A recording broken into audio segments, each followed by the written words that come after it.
اپنے بہترین وقت کو نماز میں وقوف کرو، کیونکہ تمہارے سب کام تمہاری نماز کے بعد ہی قبول ہوں گے۔ قبروں میں ایسے لاتعداد لوگ دفن ہیں جنہوں نے کل سے نماز شروع کرنی تھی۔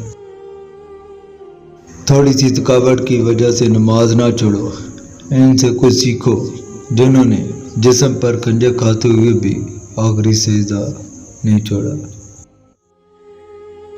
3 انسان ایسے ہیں جن کی نماز قبول نہیں ہوتی۔